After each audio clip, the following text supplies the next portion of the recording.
There was a guy in high school who had the car. It was an old school split bumper Z28 Camaro. It was beautiful. History's Best Car Ever asks, what car did that kid in high school drive?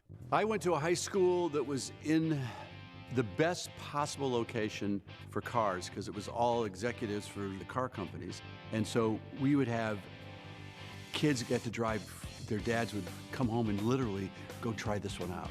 It was black on black on black.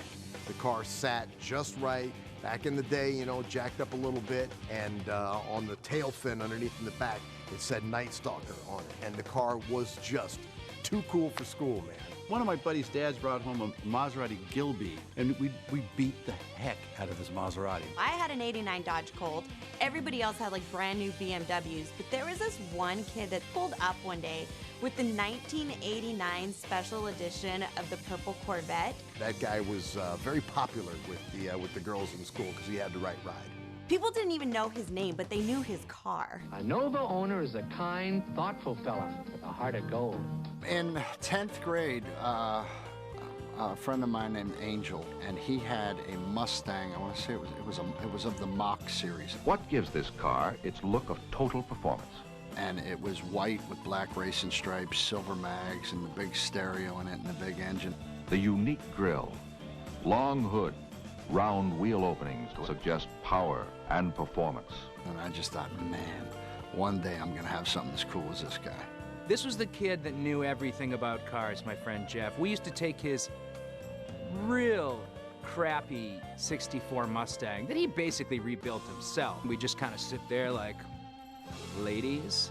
When you're in high school, there are kids with cool cars. I was not one of them. Cars that, you know, didn't look like much, but they sounded like much. The gurgly cars, that's, to this day, nostalgia. It gives me butterflies when I hear a nice gurgle.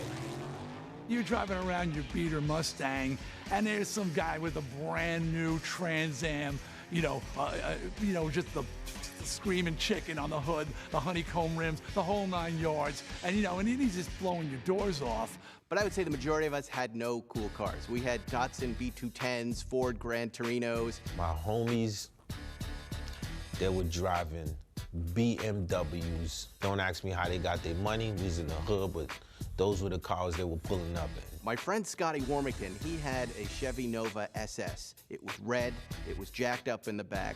That was the coolest thing I had ever seen. Lowriding was big when I was growing up. You know, having a lowrider, everybody wanted a lowrider. So yeah, we knew Chevys. What was cool was how you can kit your car up. You would get the car with they would get it with the stock wheels and everything. And I was like, man, I mean, this is the original pimp.